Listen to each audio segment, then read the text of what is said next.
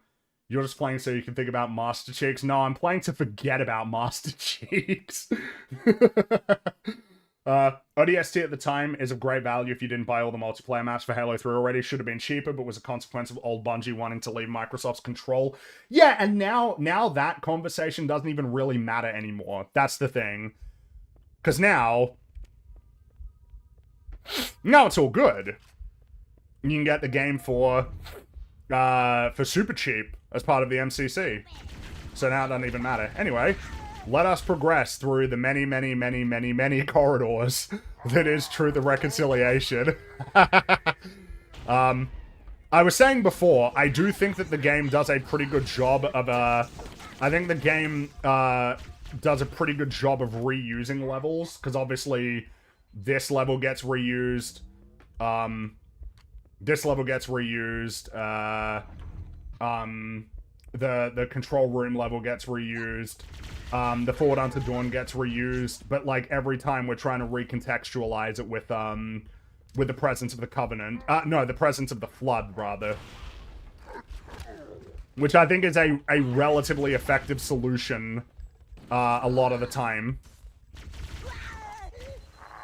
Oh. Ah, damn it. Will you be getting GTA 6? Yeah. Yeah, of course. Of course I'm getting Grand Theft Auto 6. This is what I'm talking about. Like, I'm not gonna... Of course. I want to play Grand Theft Auto 6. You know? I don't like that it's only... Because I would have bought that on, damn it. Yeah, with no help. That's very annoying. I would have bought that on physical. I like getting the maps for you know, but you know, it's not... It's... Like, I'm not gonna not play that game. And I think I just want a lot more people to be honest about that fact. Like, really? You gotta not play Grand Theft Auto 6? Really? Nah, come on. You'll see everybody playing it. You'll want to play it, of course. Though, of course, in my case, you know... Look, alright, I'm a YouTuber. So, there's other, you know, reasons why I'd want to be getting Grand Theft Auto 6 anyway, putting to one side my personal... Like, you know, if I wasn't playing, if I wasn't a streamer, who knows? YouTuber, critic, media critic. But yeah. Fringy's a rockstar in Nintendo Sim. I ain't a rockstar, like, at this point, like, the rockstar that I'm a fan of has not really existed for a while at this point. So, make no mistake, that is not the case for me. That is not an accurate description. I don't play Grand Theft Auto Online. I'm not, like, interested in that aspect of Rockstar. We're doing great here as we're trying to move into this comparatively much easier portion of the level. Oh.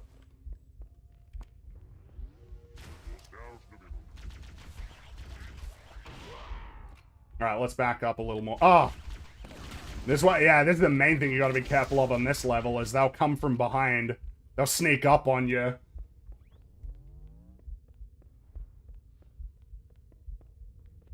Xbox will never have something as good as Halo. No, probably not. No, that's probably true. They got very lucky that they acquired Bungie. Very, very lucky.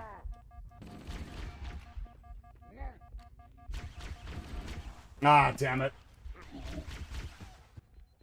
Damn it! We're not doing well now.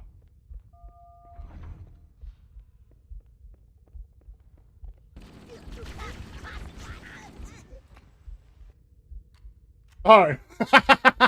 Off he goes!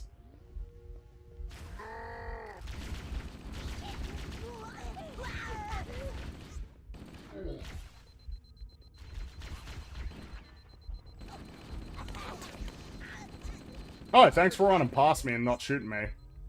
Very helpful, honestly. Oh. Ah, damn it, but I'm not... Are there any grenades or other weapons here?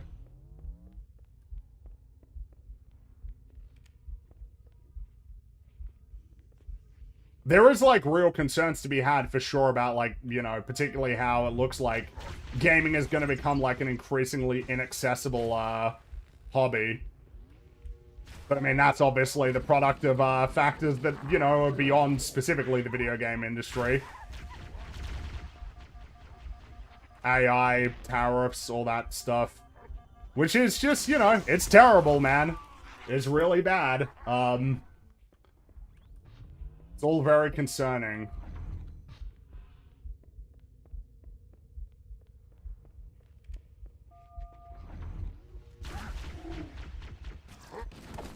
Man, I feel like I'm not even in a good position here right now to be dealing with these guys. Well, let's see.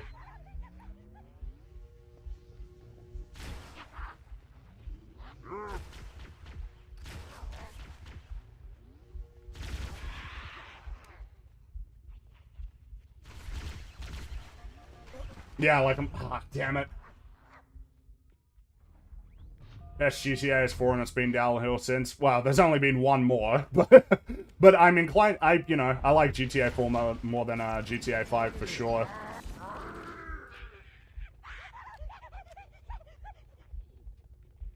I think GTA 4 has got more I don't know, integrity creatively. Oh man.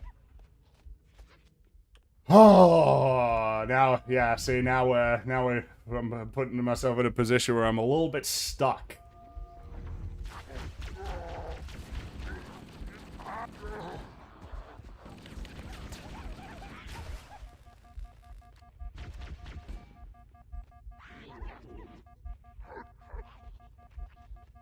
If only I had a little bit more health.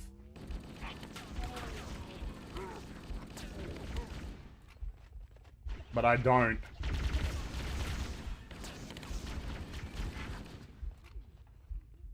Gonna have to go slow here, I'll say. Yeah. Well, have fun, guys. Now we're in the part where I've messed up, so now it's gonna be a little bit slower going here.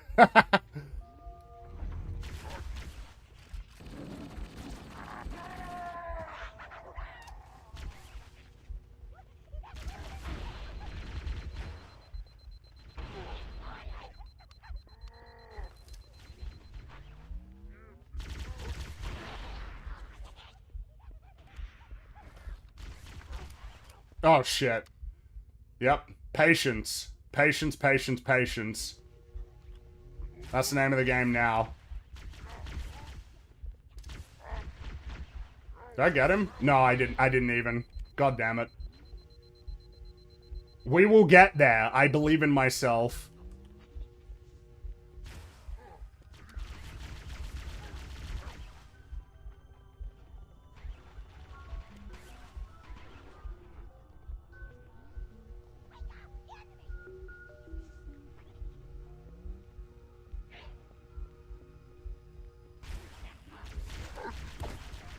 Oh, did that land? It didn't even. Yeah. Okay. Nope. Never mind. Never mind. Never mind.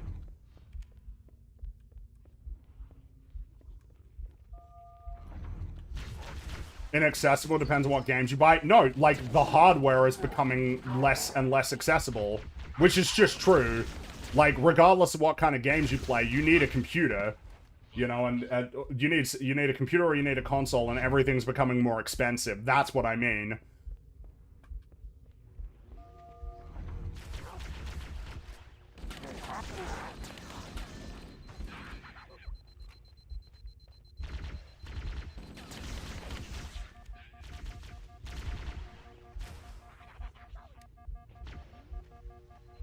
It's what people are talking about, like how the next gen consoles are probably going to cost like $1,000, which is insane.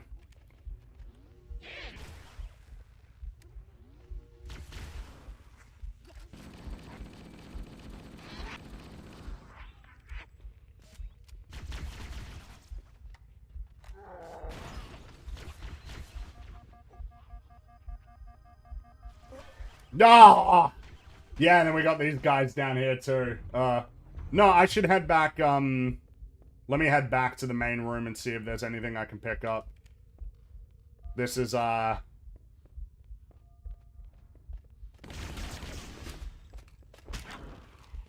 Not going according to plan right now. But I don't know if there are any grenades out here. I think I might have used them all up. Oh! One. That might... only takes one bullet. But in this case, one grenade. You ain't got the nerve. That's a great movie, man. Rango is super cool. But yeah, only takes one grenade here is what I'm gonna go with.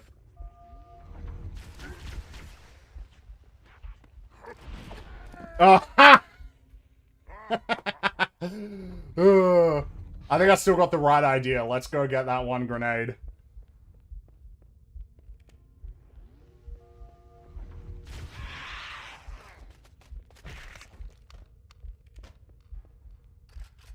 That's why I'm glad I switched to PC in 2022. Well, I mean, you know, I would always advocate that you should be playing games. I mean, it's just a better platform. PC is a better platform. It has the most games, it has the most customizability. You'll get games for cheaper on PC than you will on console. Because obviously that's a big concern, right, with Sony doing this move, is that,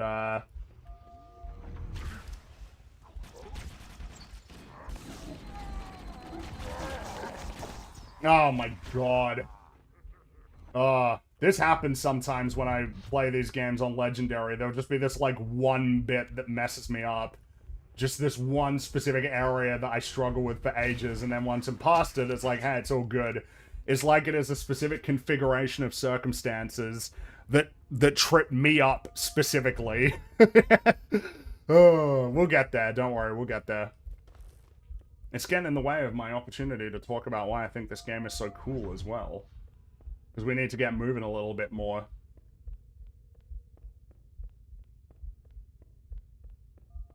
I believe in you, Master Chief. I think I wasted that. I think I wasted that completely. I think I wasted it. We let you live, and you wasted it. Yeah, and then the problem is I'm not going to be in a position to take out their shield, take them out while their shields are gone. Oh.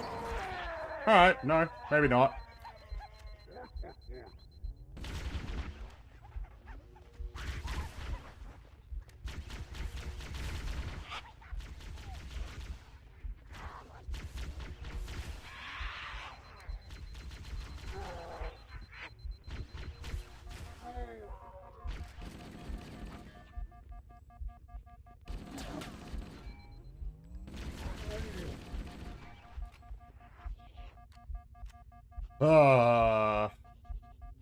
Yeah, none of them dropped grenades nearby either.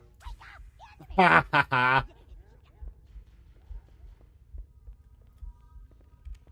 Alright, you got a plasma pistol for me?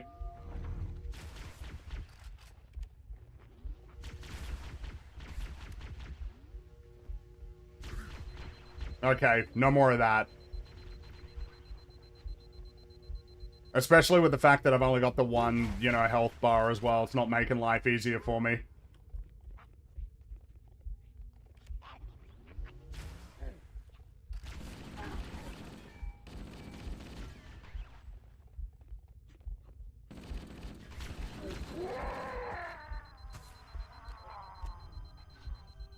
Alright, back behind cover we go.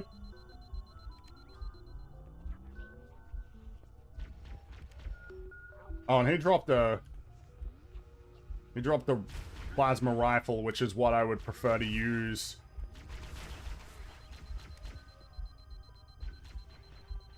If I could find it.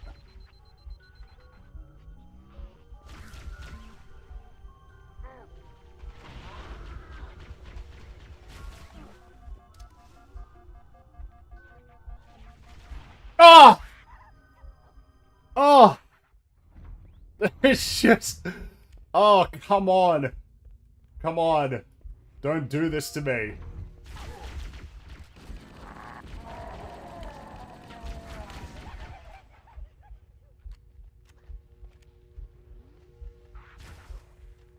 Now at this point, I'm just begging for a more favorable checkpoint, you know?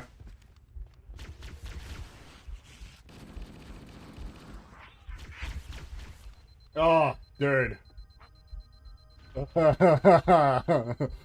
Ugh.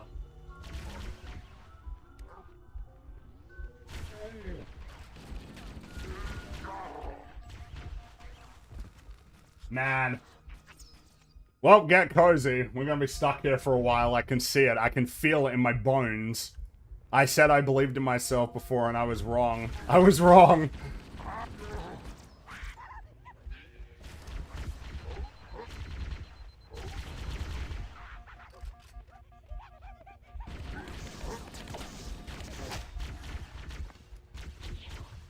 Don't sleep on the needler. No, yeah, it's... I don't know. I find that I've always had a weird relationship with the needler. It, feel like it's a weapon that is, often not... I say that, and that was helpful right there. Hey, look, alright? Maybe you're onto something there.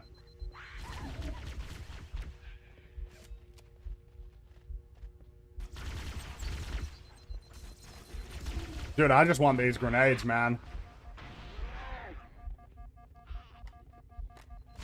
Ah, shit. You might be onto something there, but I'm also not especially confident.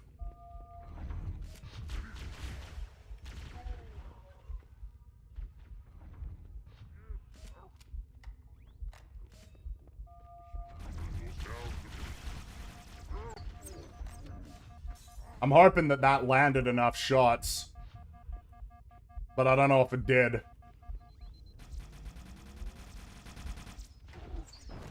That probably did, though.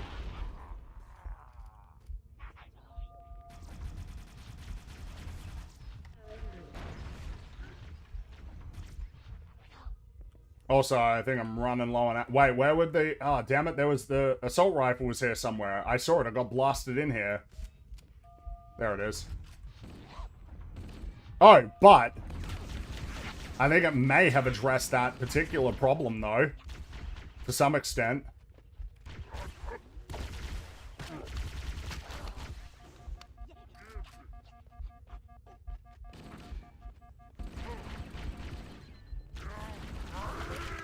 What happened there?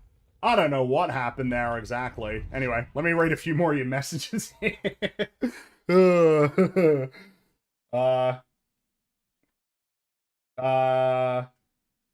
Have you watched It's Always Sunny in Philadelphia? Yeah, I've watched a few seasons of it. It's a cool show. I like it. It's fun.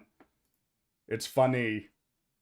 Halo TV versus Batwoman. Well, the thing is that the Batwoman is...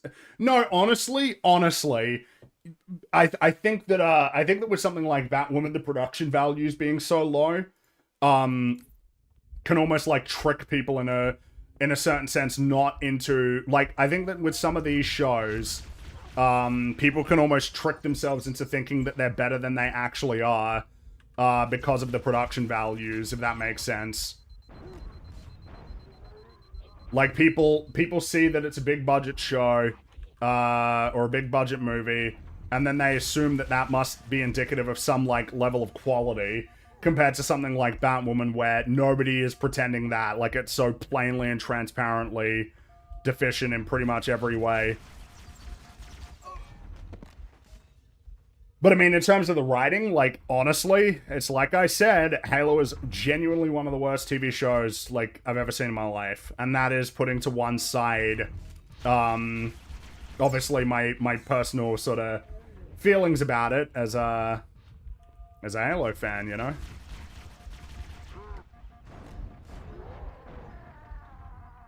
I think that might have gotten a few of them.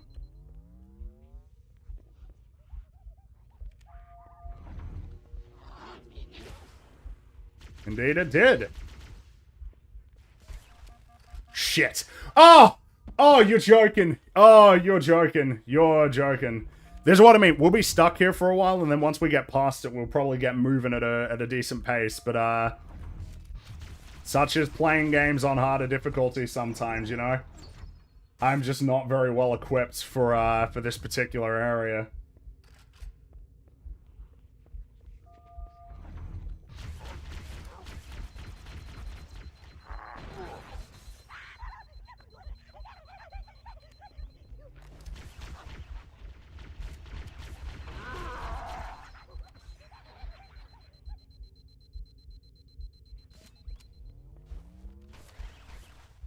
Come on. Ah, come on, come on, come on. Okay. Okay, I'm happier with this configuration. Any med kits? Nah, I messed up. To quote Saisama, I screwed up.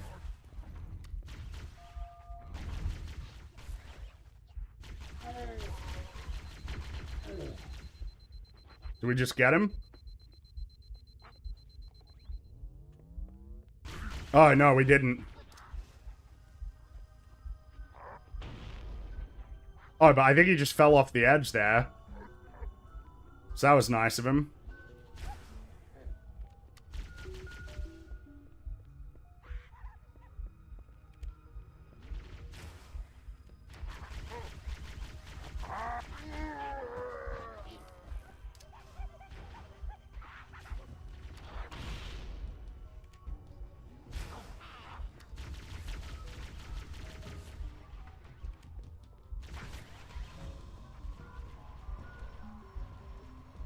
I need another plasma pistol, I'd say.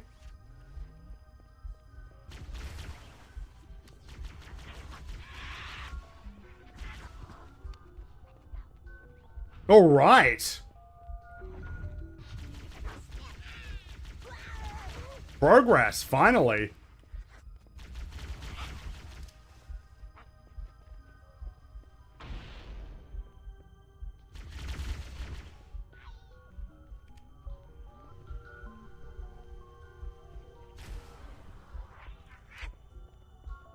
Come on, give me a checkpoint. Give me a checkpoint. Come on. Don't be a jerk. Give me a checkpoint.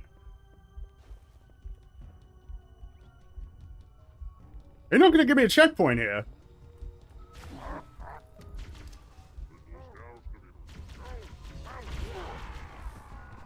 Come on. Come on, don't be like that. Don't be like that. Come on. Come on.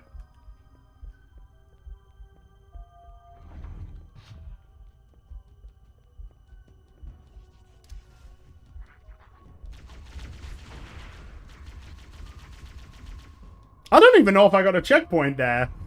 Oh, please. Please tell me that you were...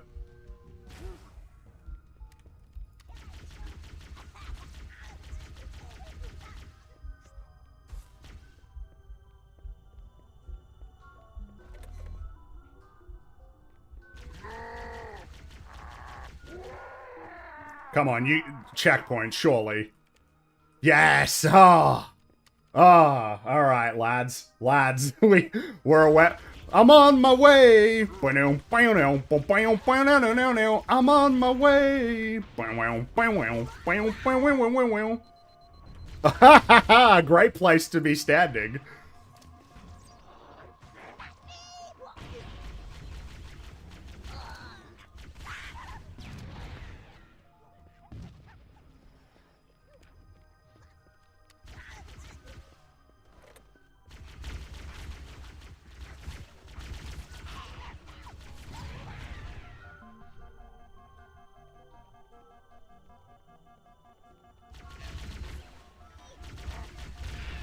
But you gotta be careful in this area, because, yeah, they can spawn from anywhere.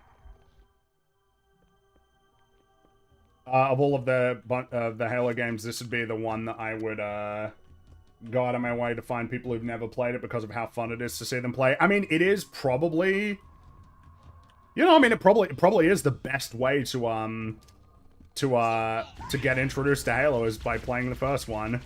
Not necessarily the case for every video game series, but I'd say, yeah, in the case of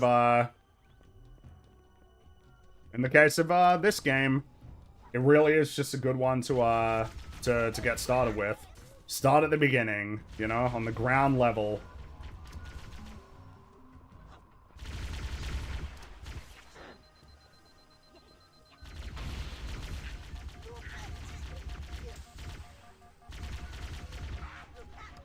You are eating into my health, and I do not appreciate that one bit, my man.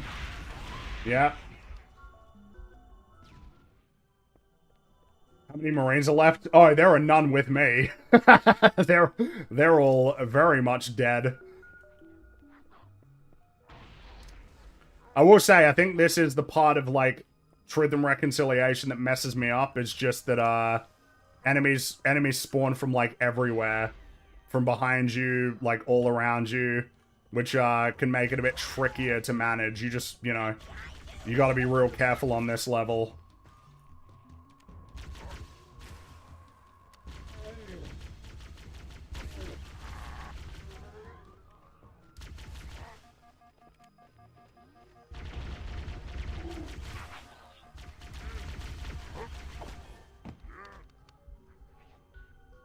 Ugh.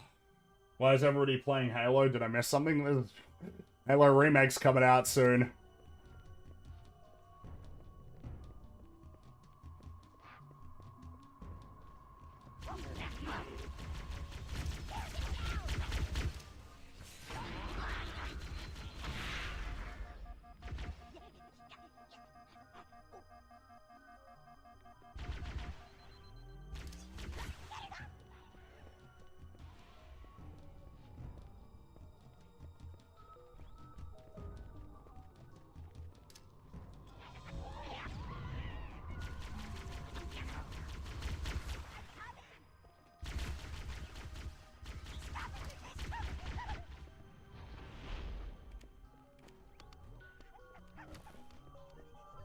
We're doing alright on this particular go of it, which is nice.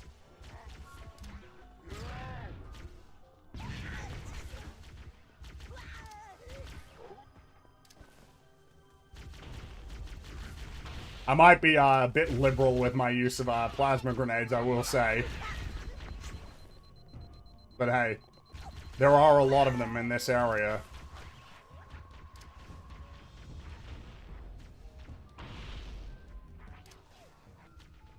Might as well use them, you know. That's what they're there for. Yeah, and now we find out the consequences of my greed. Oh,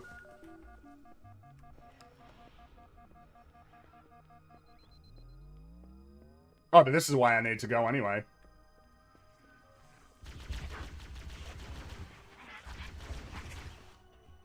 So. Oh, wait, is it actually? No, I might be mistaken.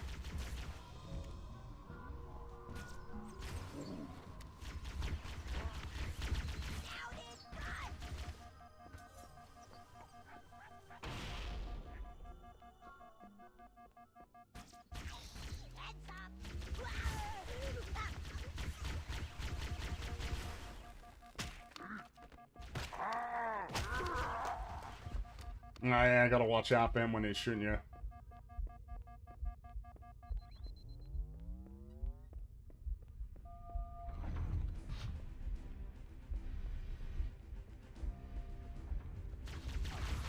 Ah, yes, this is a particularly... this is a not easy section, in my view. This little one. How's the Halo? Well, I mean, it's Halo. It's, it's nice, you know, Dev. It's nice. It's nice to be having fun with video games. That's what they're meant to be for. That's what I would be doing if there were more fun new video games coming out.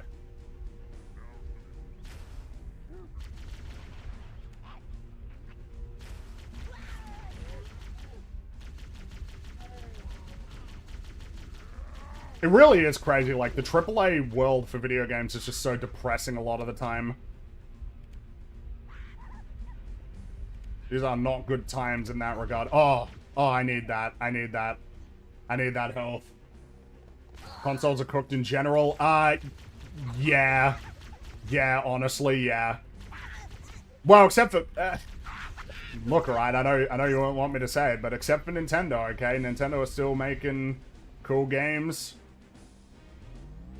At least they are. That overshield will be helpful.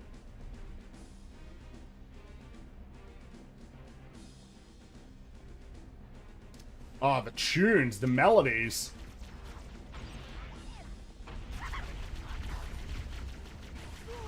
Yeah, let's not waste this overshield, actually. I feel like we already are. Yeah, we already kind of have. Oh yeah, because you got to hold up in here for a while, and then there are some hunters that show up, and then that gives you access to the upper floors. Yes, I recall.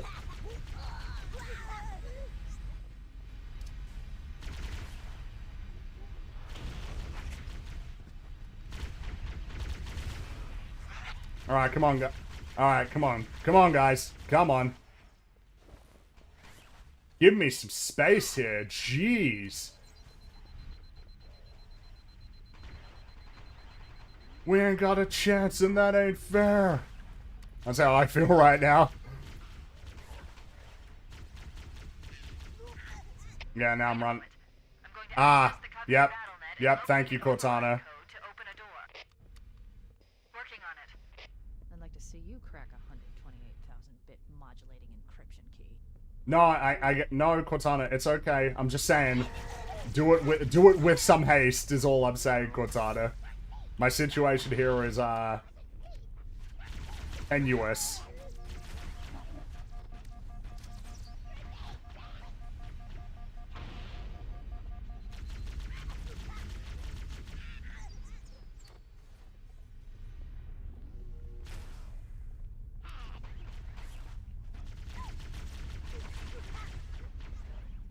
Especially with them up there, up top.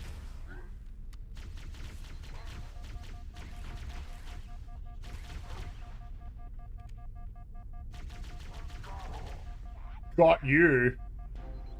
Yeah, here we go.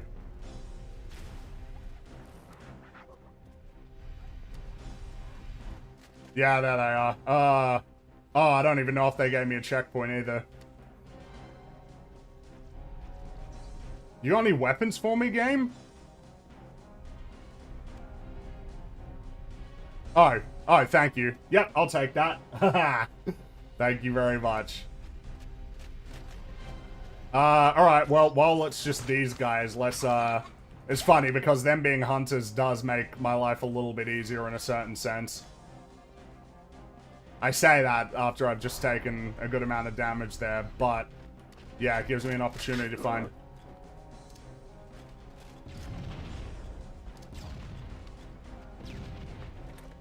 Man, I've got so many frag grenades here, too.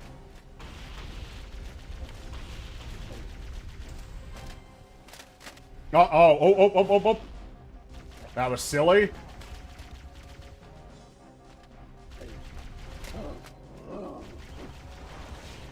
Alright, show me that back. Nope, you're not gonna. That's okay. I'll find another way. Alright, he's the one that's taking the most damage. Let's not lose track of that fella. Yep, alright, cool. Ah, damn it.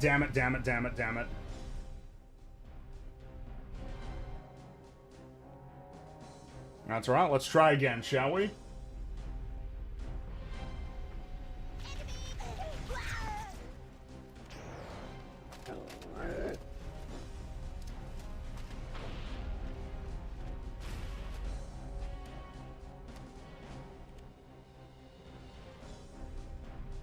Alright, where was that plasma rifle? Let me see if I can find that again. It was over here somewhere. I know it. I know it was over here somewhere. There it is. Alright, cool.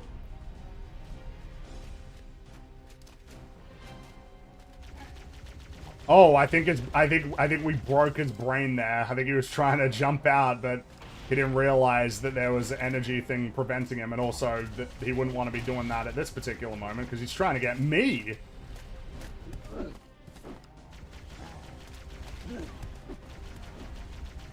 Hunters are super cool as like an enemy type as well. It's like a fun, you know, mini boss that isn't really a boss. Obviously, Halo... Damn it! Halo 2 makes an effort to sort of, you know, introduce its own proper bosses, which I don't know that the results are necessarily reliably great, unfortunately, in that regard. I appreciate the desire to try and do something sort of new, but yeah, I don't know that it worked exactly as they would have wanted it to. But hey, that's a great thing about experimenting, you know?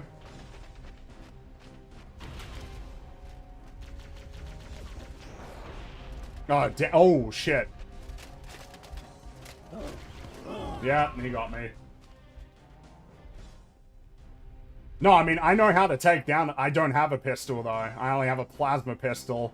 It'd be nice if I had a pistol, because then we can make short work of these hunters. But in the absence of a plasma pistol, we're gonna have to... What's it called? Improvise? Yeah, we'll have to improvise, alright?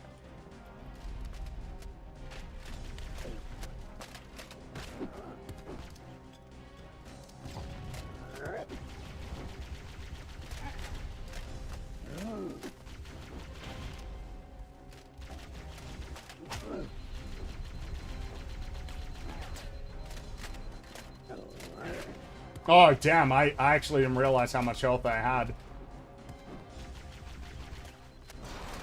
Oh!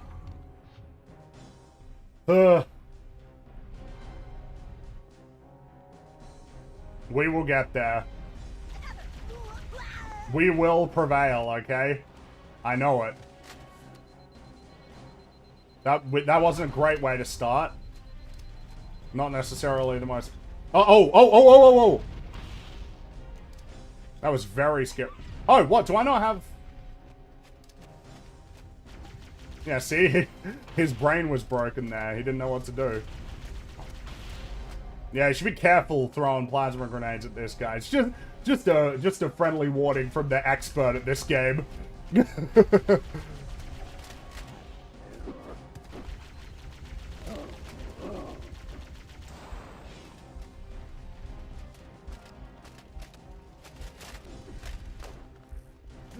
Oh.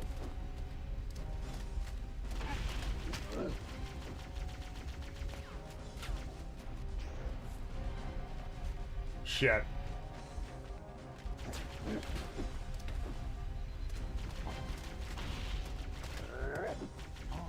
Oh, okay, that's one. So that makes things easier. I thought the hunters were instant kill. No. Not. Or I think it depends on which game you're playing, though, to be fair.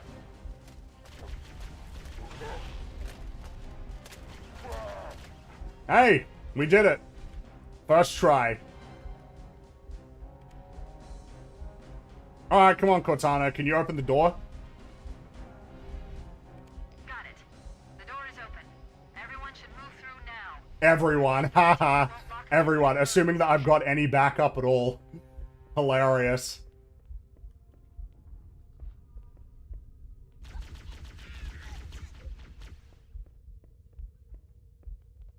Alright, we got that checkpoint there. Let me read a few more of your messages. Thank you kindly, again.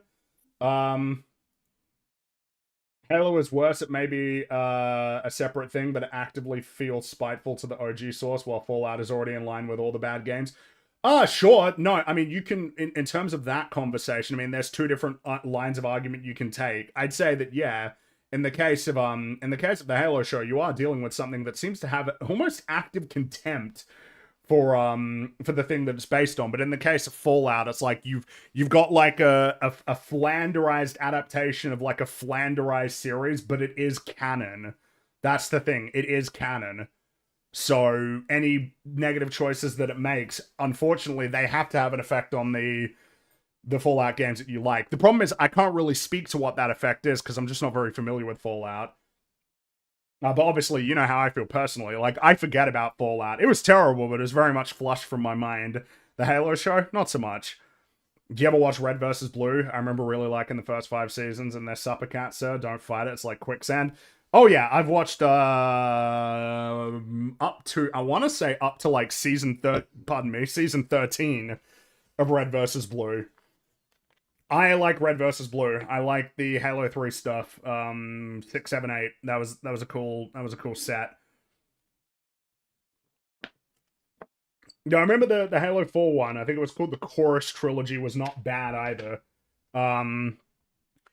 Funnily enough, I am not as much into seasons 9 and 10. I think the animation, like Monty's animation, is fantastic. But I was never really as interested in the Project Freelancer element of Red vs. Blue. The investment is very much in the main group. And insofar as I'm interested in freelancers, stuff like, you know, characters like Washington, it was mainly in terms of how he interacted with the Reds and Blues that I was a fan of. Is Rockstar's game design outdated? Well, the thing is that we'll have to see, won't we, with Grand Theft Auto 6. I think it would be fair to say Red Dead Redemption 2 was dated at the time. In terms of, you know, pressing X to sprint at this point is like pretty silly to keep making people do that. Inaccessible just depends on what games you buy. Stardew Valley and Schedule 1 were made by one guy, both were under $20. That's the future. It certainly is. More so like indie games, which is great. That's good, because that's the space where you're finding the most interesting stuff. But it's like I said before, the thing that is going to make it inaccessible is the fact that fundamentally, like, the hardware is expensive, and it doesn't matter whether it's console or PC. PC is expensive too. And it does seem like it's not going to get better for a while. That's like the... Not only might it not get better for a while, we might just be entering into an era where this hardware is expensive because so much of it is being gobbled up for, like, data centers and stuff. It's, yeah, it's grim. Master Chief, you mind telling me what you're doing with that fring? Well, I guess we're starting this fight rather than finishing it right now. Favorite Crash and Ratchet game? Mine are Twinsanity and Up Your Arsenal. My favorite Crash game is Crash 2. I used to say 3, but on a recent-ish replaying, I was like, no, 2's probably... 3 is great. I love 3. I really love 3, but the variety can have some downsides, whereas 2 is very polished, very, very polished. And of course, Crash Team Racing, you can make a strong case for being the best Crash game. It is part of the series, the main series. As for Ratchet and Clank, that's another one where I oscillate between 2 and 3. I find it hard to pick between those two.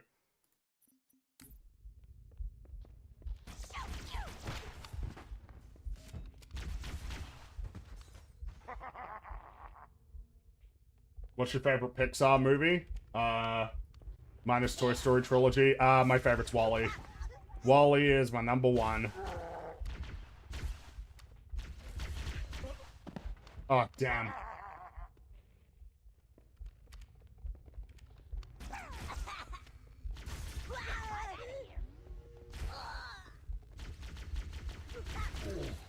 Ah, wrong grenade. Wrong grenade.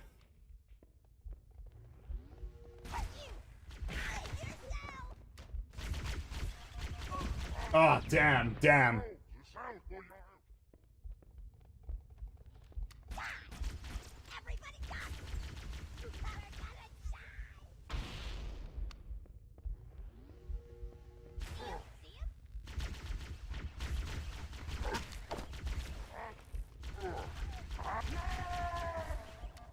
You gotta be careful when they're dying and then they start firing off the last of the plasma rifle rounds. That's been gradually eating away at my health.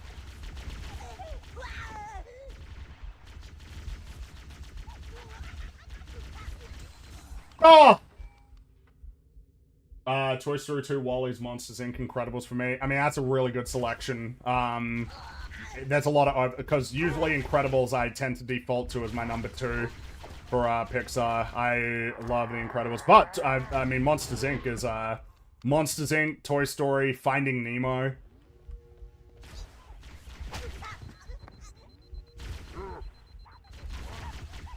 Damn, and then... Yeah. We're struggling here right now.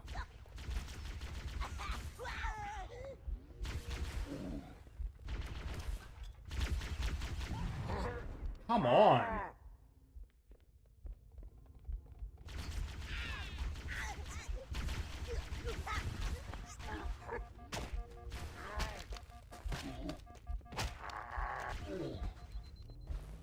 Alright, nice. Let's switch to plasma. I generally prefer having plasma grenades equipped.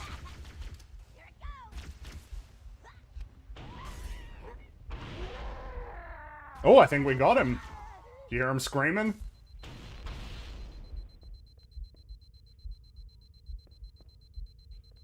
It's funny, I feel like Finding Nemo doesn't come up as, like, often But it would be almost silly to say it's underrated. That movie made like $1 billion. It is like definitely highly regarded amongst like Pixar's lineup. As it should be. Oh, is he running away from me? Getting real tired of you ducking me, man. Getting real tired. I want my money. Yeah, you got plenty of money for fake mustaches, huh? Yeah, how much money you got for fake mustaches?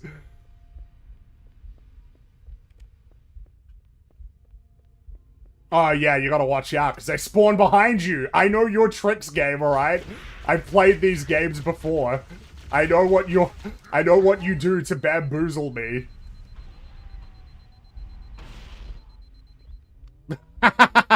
Thought you could get me? Nah. I know how you work, Gabe. The rare Family Guy quote from Fringy. Hey, look, it's worth remembering, I am very familiar with Family Guy. I watched Family Guy for I watched it for a while in terms of, like, you know, how long I continued with it. I kept watching Family Guy, like, I want to say until, like, season 13 or 14. I watched a lot of Family Guy.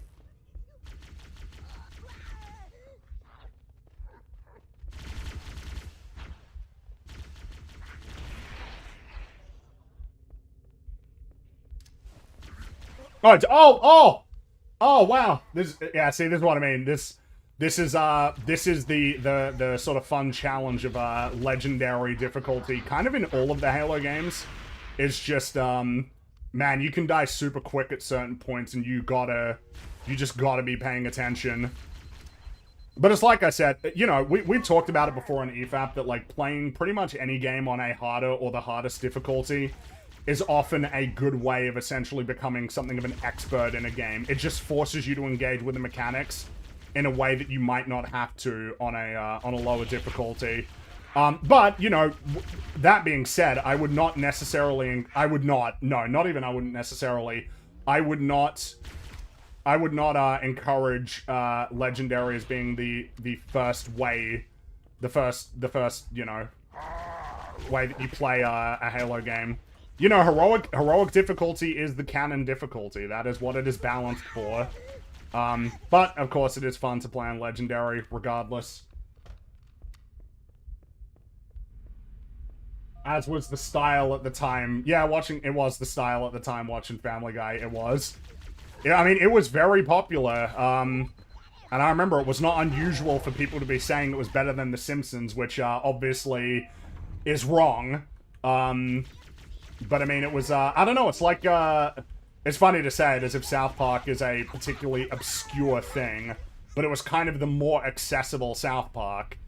It was, like, edgy, but it wasn't as edgy a lot of the time, and it was still on, you know, network television as well, because it's Fox.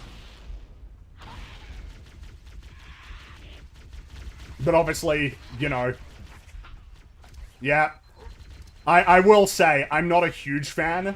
I'm not a huge fan of, on this level, the way that they will just, like, spawn these guys behind you.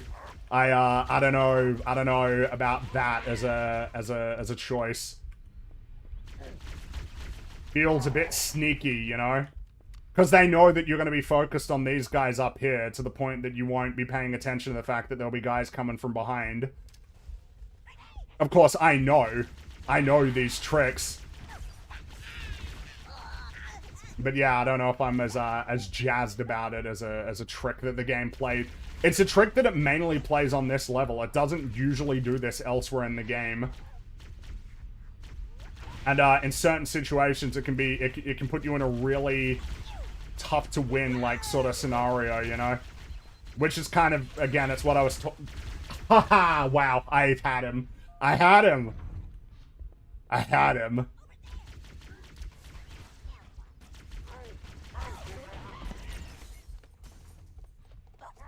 Fringy sees through the lies of Halo. No, I mean, it's not lies. It's, you know, it is their ship.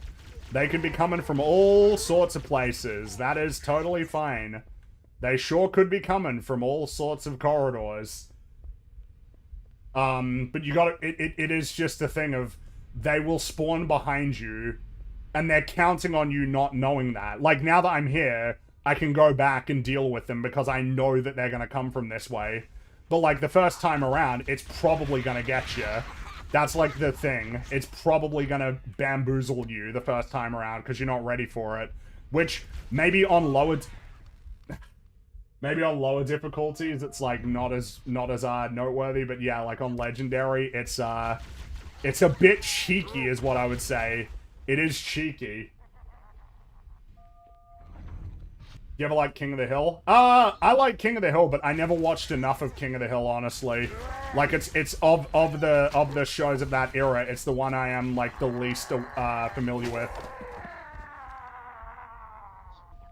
Which is funny, because I like Silicon Valley a lot, which is, Mike Judge as well. I mean, Mike Judge is, like, he's quite a great, creator. He is. Alright. Back we go.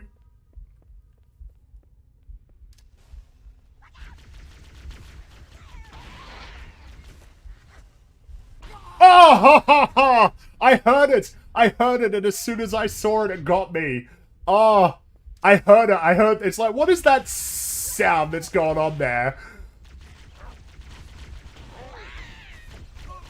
I heard it, and I walked into it. Mike Judge also make Office Space. He did. Office Space, Silicon Valley, King of the Hill, Beavis and Butthead. Which I'm also not as familiar with.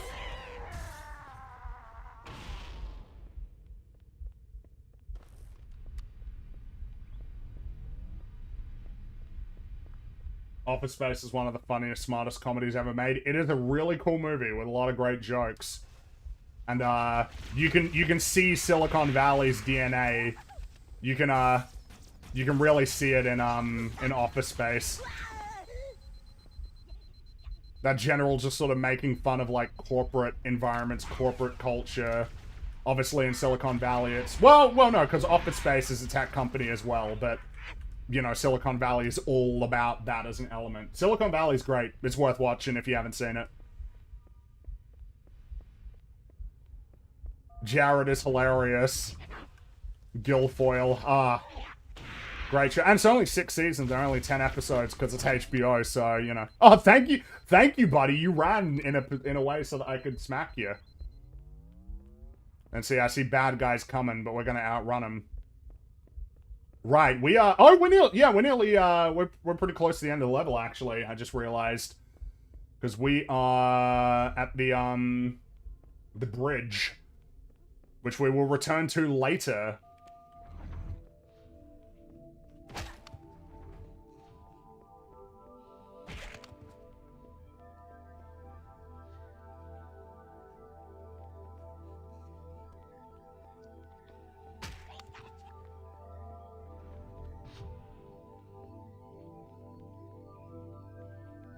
Let's take out as many of these grunts as we can.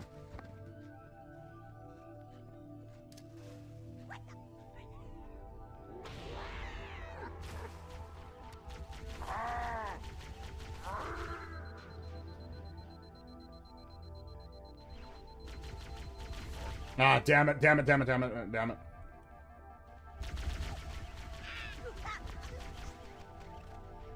Alright, come on, heal up, come on. But yeah, we've nearly saved keys, which means we get to have the fun and one and only escort mission in this game because they realized at some point that it was a terrible idea. Let's rely on our amazing AI system to have the player escort your keys to safety. Except our AI is not good enough to protect itself, so...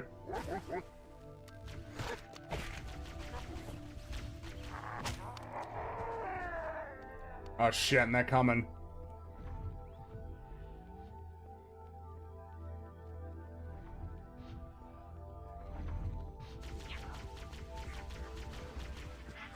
Oh, hey. No, we got through it relatively easily.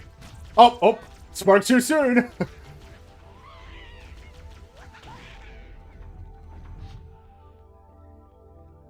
Alright, where are you, keys?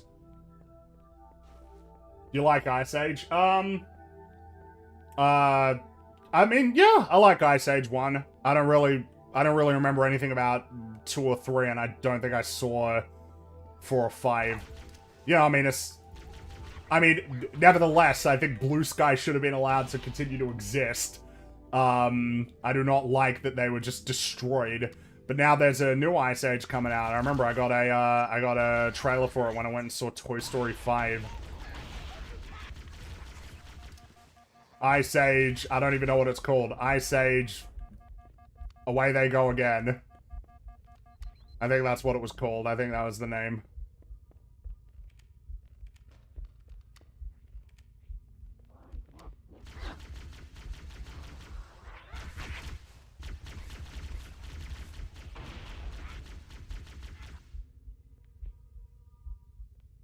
I'm running low on ammo here. This game is keys jangling so much. Yeah, sure is. What's so great about that keys guy anyway?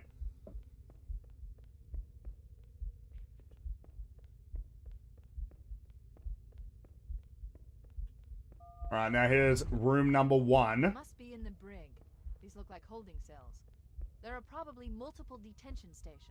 No, I know There must be Cortana. in one of them. We need to keep looking for him. But, man, I need some health.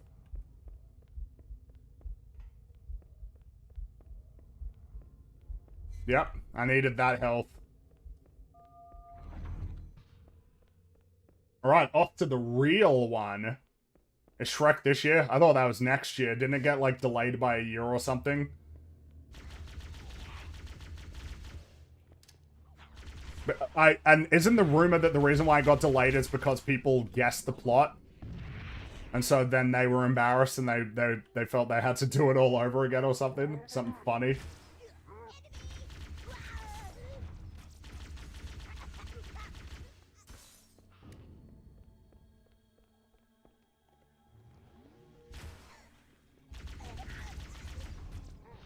Oh, here he comes. Got you. Oh, shit. Alright, where's the last guy? Yeah! Alright, you got any weapons for me? I will take that. Thank you very much. Now we're about to learn a... Which, by the way, I do love this game, but in terms of a criticism that could be leveled, Cortana's ability to gain access to really important information at seemingly, at times, very arbitrary moments it's a little bit wonky, okay? Alright, here, hold on. Let me access all the Covenant's information so that I can tell you everything you need to know about Halo. Like, we're being a bit, you know, but it's, but hey, look, these aren't the worst problems to have when it comes to sort of the nature of how your plot works. I mean, part of it is that, like, how much Cortana knows or can do, there is, like, not necessarily... It's kind of something that they like to play fast and loose with in these games. Like, really fast and loose, honestly, I would say, in terms of her ability to gain access to information, communicate information, exactly how she's able to, gain access to information or the nature of her abilities when she's connected to a ship versus connected to Chief's helmet and all of that sort of stuff. But hey, look, it's not that. It's just because we're getting a bunch of plot here, lads. We're about to get a lot of plot. Coming here was reckless. You two know better than this. Thanks. Marines! Lock and load your weapons. Let's be ready to move. Yes, sir. While the Covenant had us locked up in here, I overheard the guards talking about this ring world. They call it Halo. Haha! Yes! Accessing the Covenant BattleNet. According to the data in their networks, the ring has some kind of deep religious significance. If I'm analyzing this correctly, they believe that Halo is some kind of weapon, one with vast, unimaginable power. Then it's true. The Covenant kept saying that whoever controls Halo controls the fate of the universe. Now I see. I have intercepted a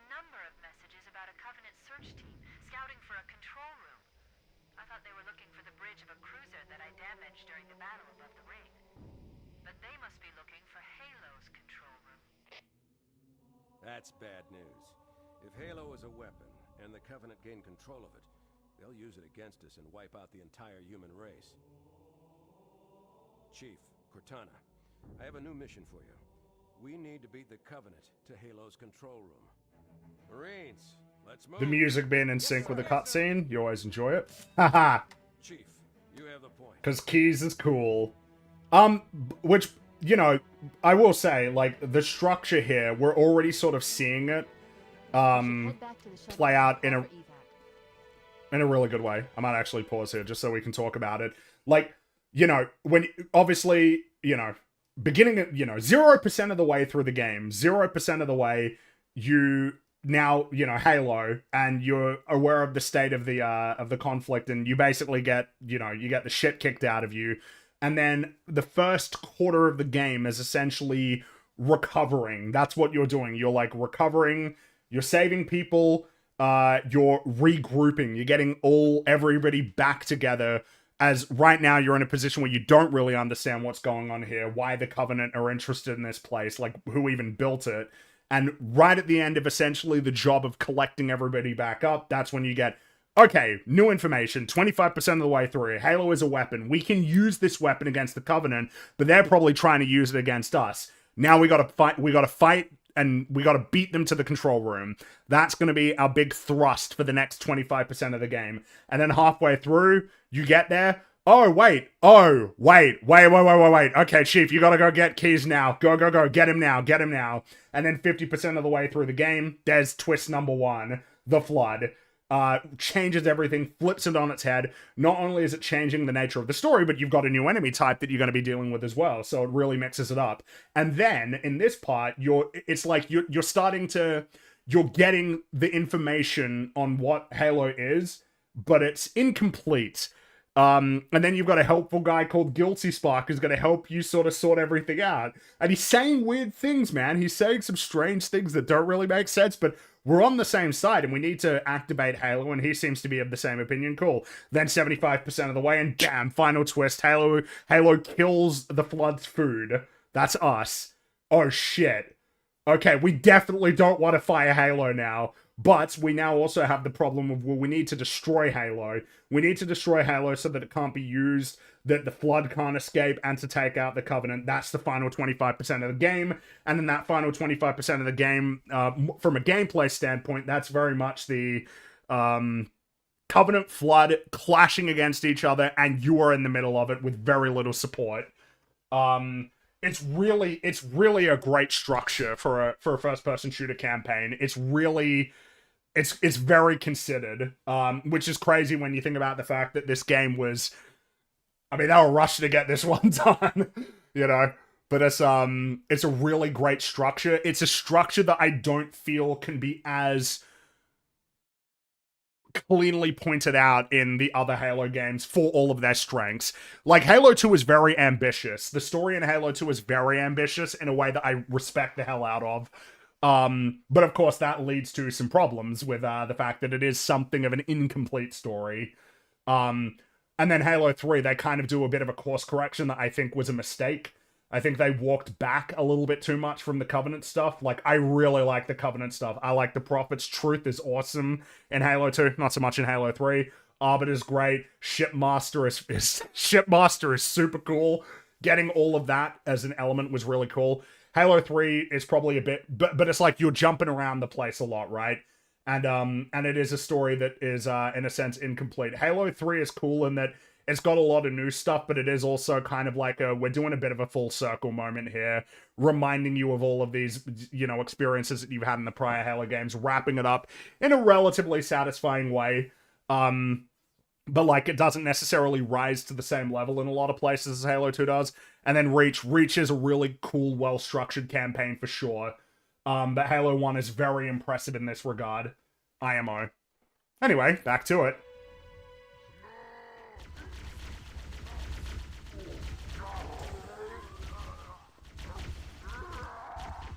Thanks, guys.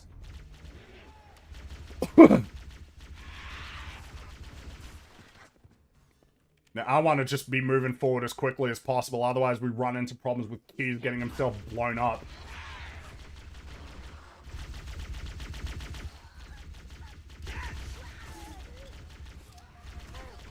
Oh, cool, I lost all my health right at the start. Best place to lose it. Why would I want lots of health? Nah, that's of no use to me.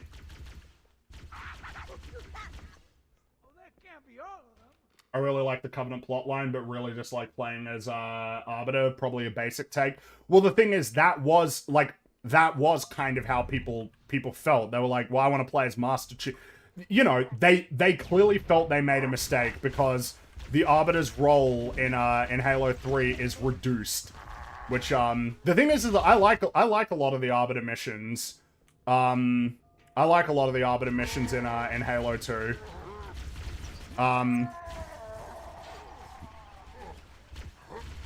Yeah, see? No. Gonna be dealing with this the whole time. About the captain. The Covenant have all.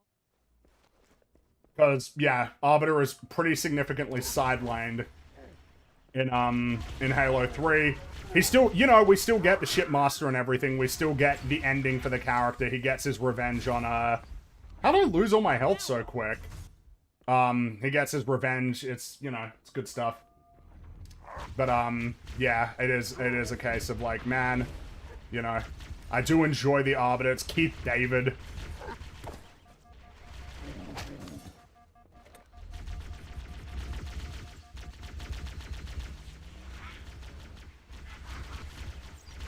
Also, I think I need a new plasma pistol. Yeah.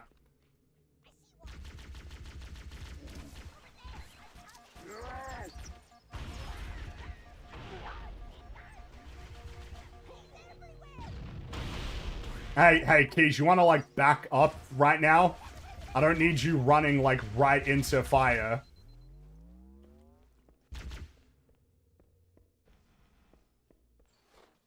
Everything up to Halo 4 were fantastic games. Some were flawed, but they were great. Yeah, the thing is that all of the flaws that you could point to that would be present in any of the Bungie Halo games are a product of essentially just them trying to make the best video games they could and actually doing interesting things, experimenting, learning, growing. Because, you know, I'm gushing over Combat Evolved, but, like, it's got problems. I mean, it does reuse levels. Like, you know, I think that they do a relatively good job of essentially dealing with it, but they do reuse levels. Obviously, in this game, there's, like, elements that come later that aren't here yet. There aren't a huge variety of weapons in Combat Evolved compared to what comes later. I mean, really, it's a pretty limited selection, but, you know, these are... But, like, any of the criticisms that I would have for any of these games need to be couched in the context that I think that all of them are pretty fantastic. Every single one of them, I think, is great. Like, I really do adore this, this series. I think it's so quality. It's such a cool world. Cortana to Echo 419. We have the captain and need extraction on the double. Negative, Cortana. I've been engaged by Covenant air patrols, and I'm having a tough ODST, if you think about it, Fringy was essentially what we're originally going to get with Halo 2 and why it takes place entirely on Earth. Well, recontextualized and different events for sure, but I see what you mean. Belly aching, soldier. Remember, you're a leatherneck. Cortana, if you and the chief can get us into one of those Covenant dropships, I can fly us out of here. Yes, Captain. There's a Covenant dropship still docked.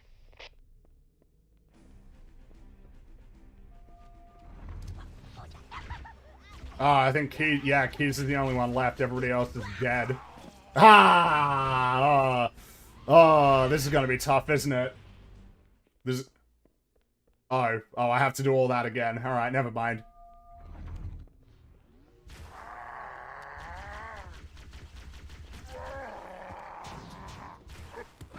Oh!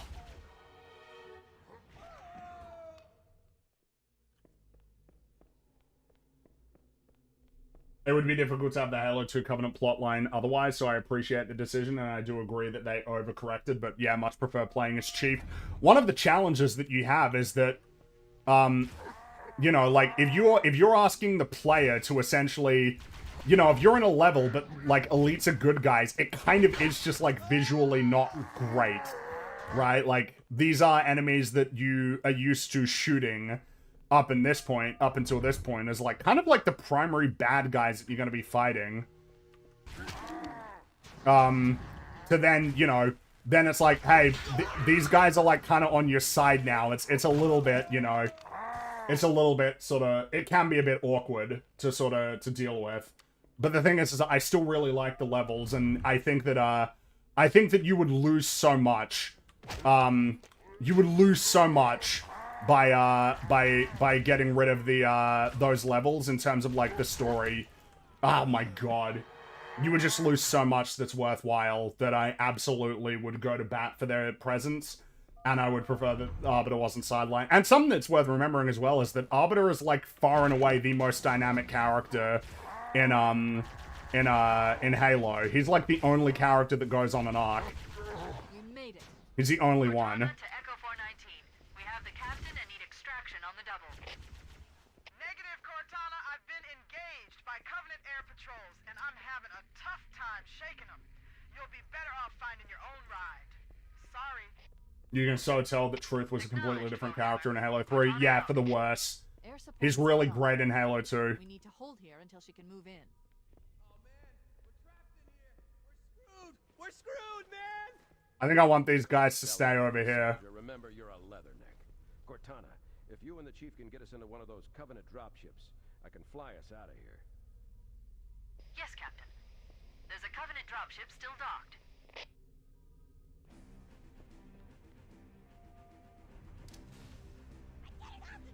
Oh, nice throw.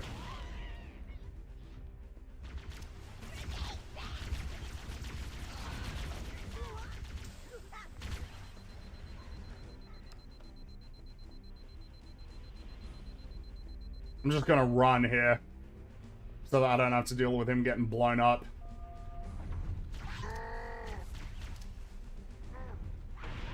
Oh, did I stick him? Oh, wow, nice. Nice throw, me.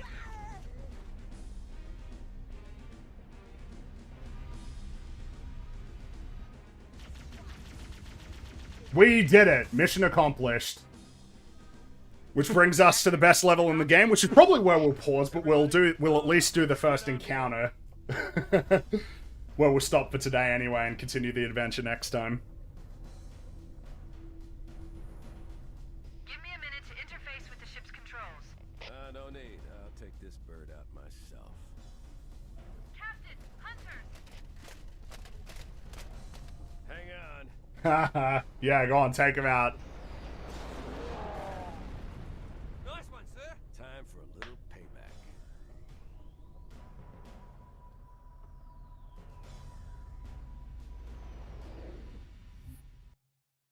It's just silent cartographer, man. Ugh.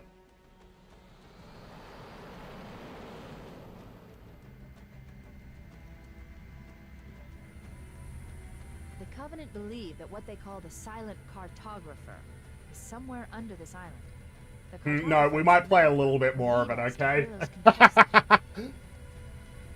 The island has multiple structures and installations.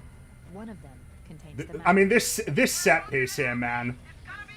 This set piece, it's just one of the best set pieces in the whole, in Halo, and it's so simple. Land on the beach with a bunch of Marines, move forward while the music is playing. Press forward. Take the beach. Secure a landing position, like so that you can get a warthog, and then off you go.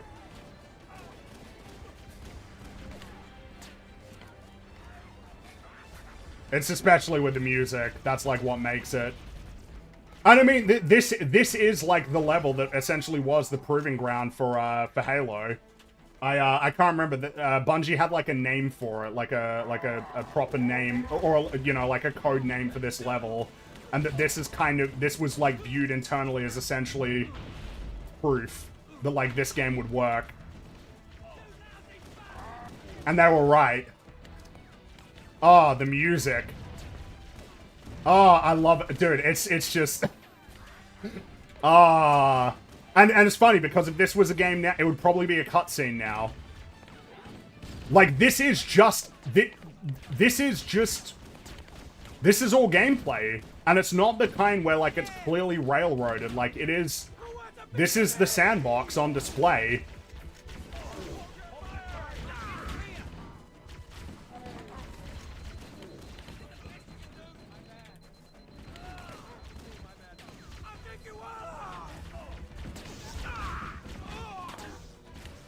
Gotcha. Don't run away from me. There you go. Haha. It's just... Echo 419 inbound. Man. Somebody order a warthog. Look at this. Look, yeah, this is just, I mean, memories right here, yeah. Bring me that warthog. Oh, memories. You think Infinity Ward might have been inspired by this for the opening set piece of Their Own Accord? It's so interesting that you bring that up, because that's one of my favorite... It's one of my favorite moments in a Call of Duty game is the opening of Their Own Accord.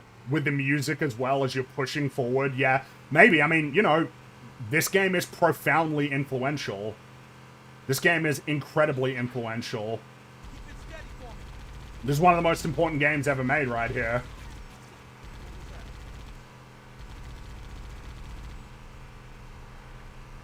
Now we got an overshield down here that I want to grab. And I mean, this is it's just a phenomenal level. This level, like, we open without, you know, sort of big set piece, but then from this point onward, the game becomes, all right, you're on this island. This is like, this is the area that you're going to be exploring for the whole game, and you drive around the island. You'll be given multiple reasons to go. You know, you'll be given reasons to go further and then come back around, and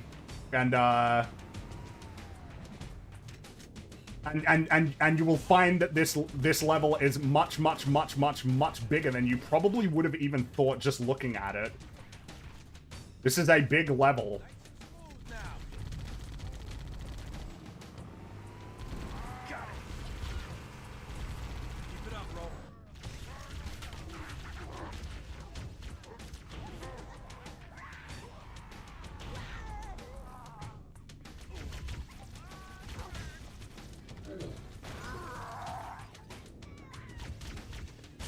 Oh, shit. Oh, no, we got him. Nice.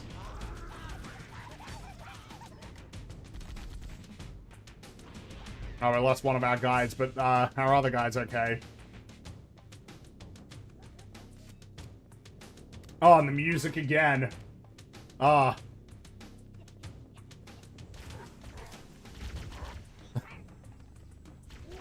I know I said I'd stop here, but let's just keep going for a little bit longer, okay?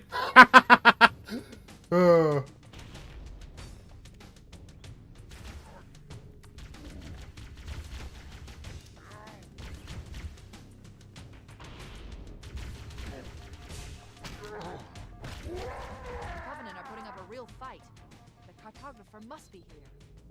My analysis indicates that the map room should be at the bottom floor of this facility. Because, yeah, like... Let's keep going inside. You know, getting dropped on the level at the beach, that's already great. You drive through all of these enemies here. Obviously, you're probably going to come to this location because this is the first main structure that you see. You'll want to come down this way. And obviously, you're going to find out that you are, you know, you're not going to be able to progress any further here. Doors closed. Okay, no, that's fine. You'll have to come back out and continue on your way to the next location. Sort of eventually go much deeper. Okay, cool. Come back out. Link back around. New enemies, new encounters, but ultimately, you know, you're still going to be, like these... It's Combat Evolved is in a sense, like, more open-ended than, like 2, 3, or Reach are. Oh, and of course, the fact that you're like, yeah, and then when you come back here, you're gonna have to be dealing with, the Gold Elite. I underestimated the Covenant's understanding of Halo's subsystems. Gold Elite. They've locked the doors, and we don't have enough firepower to get through them. That's okay, Cortana. Go ahead, Cortana. Have you found the control center? Negative, Captain. The Covenant have impeded our progress. We can't proceed unless we can disable this installation's security system. Understood. We're still en route to the objective. I may be out of contact when we get there. Here are your orders. I want you to use any means necessary to force your way into the facility and find Halo's control center. We have to get to the center before the Covenant. And failure Whoops. is not an option. Oh, no. To ground teams. I'll stay on station and keep an Oh, eye there we go. out for Covenant bogies. Second squad, ready to roll as soon as everybody's topside. LZ looks secure, sir. Nothing moving. Good luck, people. Keys out. You're getting a lot of story, by the way. Find the security override to get this door open. Like, a lot of the story that you were getting there is stuff that you'll see in this level through environment design and stuff that will come up later. Obviously, Keys is pushing towards a different objective. He might be out of range when he gets there, but you'll find out exactly what that's about. And at this moment, would you have any reason to know what he's going to find? And then you're hearing about how they were talking about, like, oh, you know, we're gonna go to like the secondary LZ, and then you're gonna find the crashed Pelican over there with all of the new weapons that you would have. And I think it's when it introduces the rocket launcher as well, which that's another thing as well, is that the game is gradually introducing you to different weapons. You know, on the first level, you're basically dealing with sort of the core weapons. You've got the assault rifle, pistol, plasma pistol, and plasma rifle. Then you'll get introduced to the sniper rifle. Then you'll get introduced to the you'll get introduced to, like, sticky grenades. You'll get introduced to the warthog. You'll get introduced to you know, the rocket launcher, and then the shotgun, and it's just gradually revealing more and more. And while all of that's happening, gradually introducing you to different enemy types that you're going to be dealing with. Obviously, there is a certain core set, but there's there's a good amount of variety when it comes to the elites that you're going to be dealing with as well. And it's all very deliberately structured in a way that, like, ramps up with your awareness and familiarity with the game. That's just very impressive to me. It's so good, man. It's so good. And of course, you know, rocket flood. Hey, look, okay, that's a skill issue. Yeah, you know, it is something that makes the game, like, more interesting. Obviously, is the introduction of the flood, but you know, the flood aren't as good as the Covenant for sure. But And by the way, this is a formula that persists throughout the rest of the games. They do the same thing in Halo 2 and Halo 3. Someone in chat has pointed out, it's like, yeah, you know, on the Covenant level in Halo 3, that's when you get introduced to the Spartan laser in essentially your remix Silent Cartographer landing sequence. You know, which, by the way, that's what you want to see. Yeah, we're not just doing Silent Cartographer again. We're doing Silent Cartographer, but different scenario, different objectives, different weapons, different context. It's just great, man. Let me read a few more of your messages here. I recall Rag saying he prefers the Flood over the Covenant. Wild take. Yes, I'm pretty sure he did say that, and that is crazy to me. That is crazy. It's just, like, not correct. But hey, to each their own, okay? Why haven't you used your bird powers to get us Penguin Season 2? Well, that's not up to me. I assume that's up to James Gunn, and it looks like it's probably never going to happen, which is a shame. They should have named the AI Cortana versus Copilot. I think they did. I feel like there was an AI assistant called Cortana at some point, and then not. and then it became Copilot. When you played CE when you were younger, did the second level scare you like it did me when Cortana tells you the Covenant ships are approaching? No, I think it's very effective in terms of capturing a lot of the different sort of feelings that you would have, you know, in terms of sort of the ups and downs, the peaks and valleys. You are quite vulnerable. You feel quite vulnerable when you land on Halo alone. You're in an unfamiliar place alone, with Covenants approaching in vehicles that you can't deal with. And obviously it's intended to be that way. They're not expecting you to fight the dropship or anything like that, or the Banshees. I think there's a Banshee at the beginning, like, flying overhead. No, I mean, it's a really This is kind of like the nature of how you can have, you know, Master Chief is a power fantasy. He is. He is a power fantasy. You are the strongest, coolest, most awesome guy in the universe.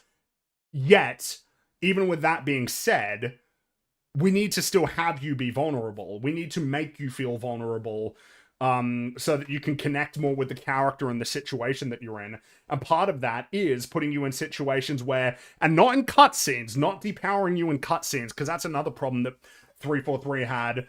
And I remember it's something that is talked about in when Bungie talk about it. I remember it was in a vidoc where they were like, they debated whether or not they would have the player kill Guilty Spark or have it happen in a cutscene. But as soon as you make that decision, you're taking an action from the player. That's what they said. And you can see that philosophy in these games is anything that's happening, we're not going to have Chief do anything particularly like definitive or significant in a cutscene.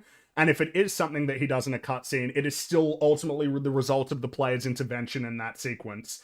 The most that they do is they're giving the Covenant back their bomb, and to their credit, they made it a really cool sequence as a consequence.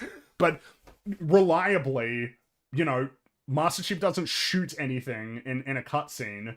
It's always you, which I think is an important thing that they did. It was a correct decision. Master Chief, would you mind telling me what you're doing at that Denny's finishing this fight? Good meme. That's a good meme. The thing is the point I would be trying to emphasize is that a lot of this is stuff that just isn't... You're not going to be thinking about this consciously as you're playing the game, about like all of the little choices that they clearly made while they were structuring this and building these levels. But man, you feel it. You really feel it when you're playing through it. We'll just go a little bit further, okay? Just a little bit further.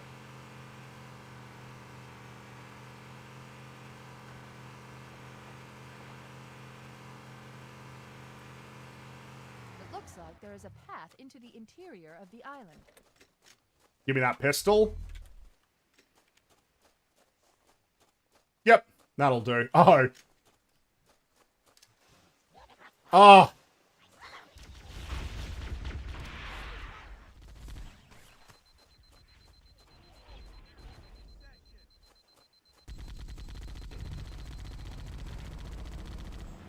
You like that?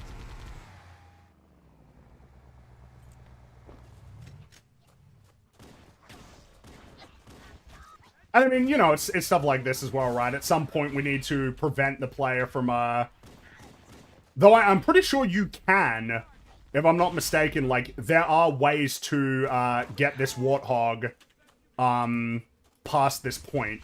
Because obviously you're not supposed to.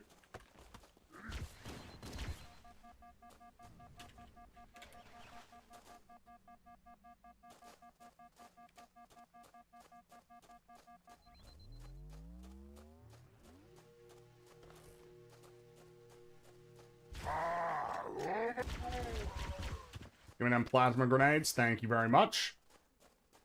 But I'm pretty sure you can. But hey, we'll do it the way that they wanted us to. Okay.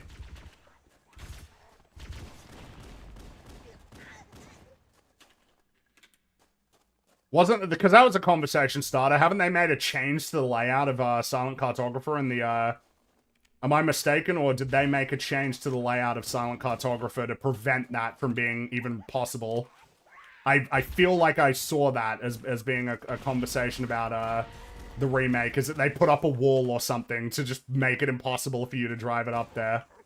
Which is so 343. I will say, I am sure that the Needler does not have an ammo counter anymore. I'm sure that it doesn't. But, like, to me, that is just the biggest tell for what you should be expecting with Campaign Evolved. It's like, you guys are just not thinking anything through at all. I'm sure they've changed it. I'm sure they've changed it.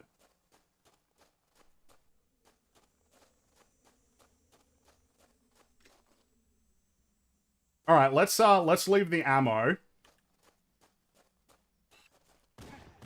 Oh, how did I mess that up? I'll take that overshield though, thank you very much. Yeah, see, with the pistol, it's a cakewalk. Dealing with hunters. Yeah. Piss easy. Piss easy stuff.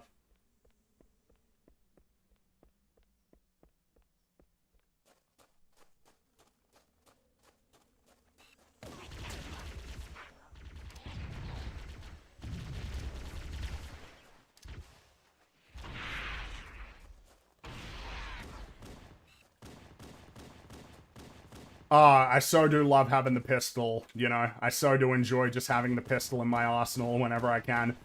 But that's all important stuff about balancing as well, is that they're making conscious decisions about what weapons they're going to make abundant for you in any given level. And of course, the nature of which weapons you might want to take is, like, honestly, on legendary difficulty, I find that I often don't...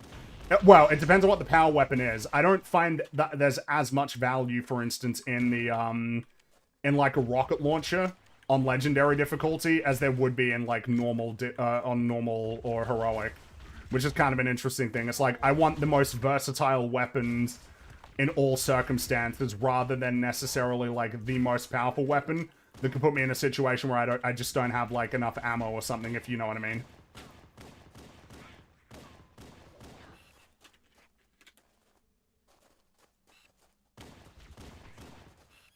Well, we might as well claim that, that health at this point. Might as well. And get another overshield.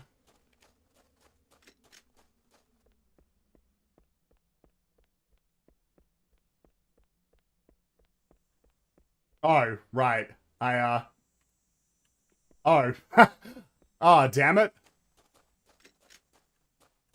I need to find some way to hurt myself so that I can get it. Oh well. No, there's an overshield down by the next place anyway. I forgot. But I'm pretty sure there's an overshield there.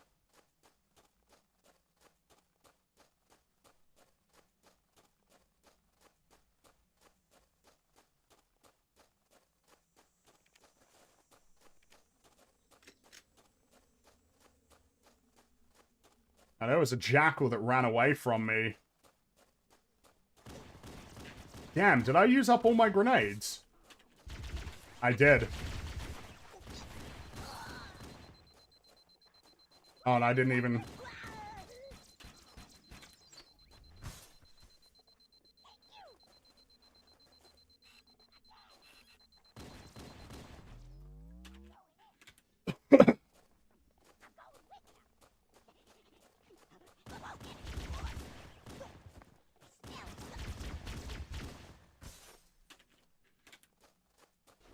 Alright.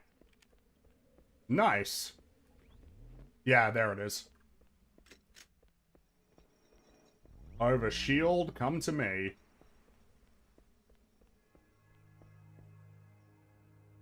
Actually, this might be a good place to call it as we're about to, like, enter this particular sequence. But we can use it as an opportunity to talk a little bit about it some more.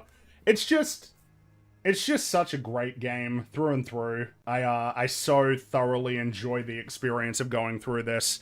And something that's fun is that even though obviously at this point I'm quite familiar with the game and quite familiar with the series as a whole, I still feel like I'm in a position where I can sink into the experience that the game is trying to facilitate for the very first time. The mystery, the wonder, and the awe of Halo, and then sort of the horror that's uncovered, and then fighting back, clawing your way to victory. It's very much your peaks and valleys, and just it's aged so well. These skyboxes are just phenomenal. They're just great. And I don't know, you know, obviously it's something that's present in Halo 2, because in Halo 3 in particular has some really awesome skyboxes. Like when you go to the Ark for the first time, the first level on the Ark, when you land and you look up and you see the Milky Way galaxy and you can see like the sort of the other legs of the Ark sort of furling up into the sky, it's really cool. It really looks great, but there is something like this, just this as an element of the skybox, of just every level that you're on, when you're out in the open, there'll be some place where you can look and turn, and you just see the ground continue up. I don't know what it is about that, but that was like so cool to me when I played this for the first time, was just seeing that. It's the reminder that even though you're in a location that, you know, has a lot of natural beauty, you just have this reminder, you know, aside from when you come to these, because these are buildings, right? They're buildings that kind of protrude out of it, though, obviously, and then, like, when you delve into the depths and everything, it does emphasize the nature of this being artificial. This is like a skin that it's wearing, and then you see what there is actually present underneath. But even with, you know, you can look at this as just like a building, like any building that's built into some sort of location. But like this, seeing it curl up into the sky is just your persistent reminder. This is an artificial world. This is an artificial world that holds immense power, and as you will eventually discover, holds a dark secret. A dark secret that completely recontextualizes this war that you're fighting. It recontextualizes humanity's place in the universe. And the Covenants as well. Kind of every living thing. And all of this is essentially there complementing on its face a pretty bombastic, fun action game. It really is no surprise why this ended up being such a huge success for Xbox. Why it became essentially the defining game of the Xbox. Why, even 25 years after its release, and after, at this point, much more of the history of Halo being under 343's terrible tenure than was under Bungie. It was just 9 years under Bungie. Even with that, this series is still running on the fumes of what they made here. And this is just the beginning, right? This is just the beginning of that series. You then got 2, 3, ODST, and Reach. It's just... It's such a great game. And I'm so thrilled to be going through it again and getting to talk about what makes it so cool. I assume at this point that pretty much all of you have played Halo, but like, obviously if you haven't, you should. You should play all of them. MCC is usually really cheap on Steam. It's like the easiest and best way to play these games. If you haven't played Halo, you absolutely should. You shouldn't need me to tell you that, but I will tell you. Yeah, I will tell you that. It's so great. Let me read. I think there's one last super chat here. Imagine the timeline where Halo stayed in RTS. Yeah, that's fascinating to think about, because Halo was originally going to be an RTS, and then it was going to be a Mac game, and then it eventually ended up being an Xbox One launch title, and then the Xbox One launch title. Man, just wonderful.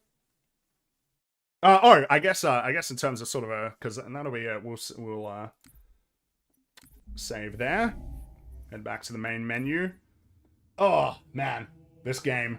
The adventure will continue. The adventure will continue next week. We'll keep playing through it on Legendary difficulty because we're so cool.